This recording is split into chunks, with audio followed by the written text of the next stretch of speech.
જય ભીમ, નમો બુદ્ધાય. આજે 3 જાન્યુઆરી છે. આજે જયપાલસિંહ મુંડાની જન્મ જયંતિ છે અને માતા સાવિત્રીબાઈ ફૂલેની જન્મ જયંતિ છે. બંને અંગ્રેજીના જાણકાર હતા. બંનેને અંગ્રેજી આવડતું હતું. સાવિત્રીબાઈ ફૂલે અંગ્રેજીમાં કવિતા લખેલી અને જયપાલસિંહ મુંડાએ એમનું સાહિત્ય અંગ્રેજીમાં લખેલું છે.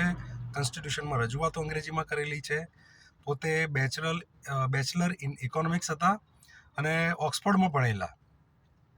તો જેટલા પણ દલિત, આદિવાસી, પછાત સમાજના લોકો છે અને જેમના આદર્શ જયપાલસિંહ મુંડા, સાવિત્રીબાઈ ફૂલે છે, તે લોકોએ અંગ્રેજી શિક્ષણ ખાસ લેવું જોઈએ.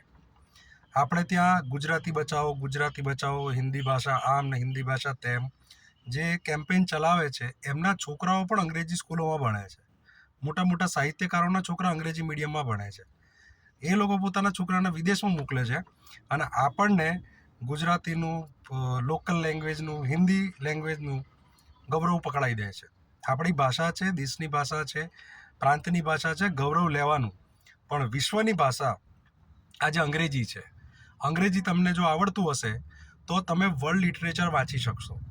નહીં તો પછી આગળ જે ગુજરાતીમાં ને હિન્દીમાં ગપગોળા લખ્યા છે તમે એટલું જ વાંચી શકશો. તમે તમારી કવિતાઓ, નવલકથા, વાર્તા, તમારું જે પણ કંઈ સાહિત્ય છે એ બધું સાહિત્ય તમે વર્લ્ડના લિટરેચર સાથે સરખાવીને તમારા પોતાના સાહિત્યના સ્ટાન્ડર્ડ તમે ઉપર લઈ જઈ શકશો. સાથે સાથે બીજી એક વિનંતી છે કે અંગ્રેજી આપણા માટે થોડીક ગુજરાતી તરીકે આપણને અઘરી પડે છે. બોલવામાં તો ખાસ અઘરી પડે છે. પણ ટ્રાય કરવાનો કે થોડા શબ્દોનો ઉપયોગ કરીએ અથવા થોડા સેન્ટેન્સ ઉપયોગ કરીએ. અને જો બે મિત્રો હોય તો આપણે અંદર અંગ્રેજી બોલીએ. ઇનિશિયલી તકલીફો પડશે આપણને, લખવામાં, બોલવામાં ક્યારેક શબ્દો નહીં મળે, ગ્રામરની ભૂલ હશે. પણ ભાષા બોલવા માટે ગ્રામરની કોઈ જરૂર નથી. કોઈ જ્યારે વિદેશથી આવે છે અને આપણે ખાલી નમસ્તે કહે છે અથવા તો કેમ છો, મજામાં, આટલું પણ કહે છે ને આપણે લોકો ખુશ થઈ જઈએ છીએ. તો કમ્યુનિકેશન માટે પ્રોપર તમને ગ્રામર આવડવું કે પ્રોપર સ્પેલિંગ આવડવું કે પ્રોપર પ્રોનાઉન્સ આવડવું એ જરૂરી નથી.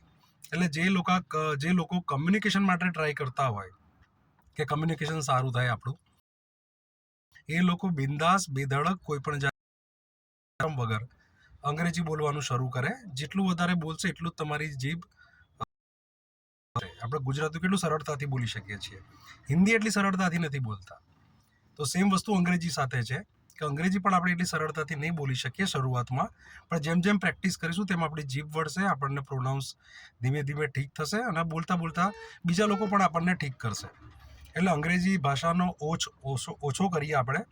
અને આપણા જેટલા બહુજન મહાપુરુષો છે તમે જુઓ કે જેમનો પ્રભાવ આજે પણ છે અને દિવસે દિવસે વધતો જાય છે. બાબા સાહેબ, જ્યોતિરાવ ફૂલે, પેરિયાર, માતા સાવિત્રીબાઈ ફૂલે, બિરસા મુંડા, આ બધા લોકોએ તેમના સમય કરતાં આગળનું શિક્ષણ લીધું હતું અને એ ગણાતા લોકોમાં હતા.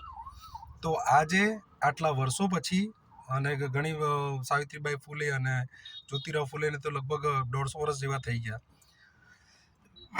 એમના સાહિત્યને.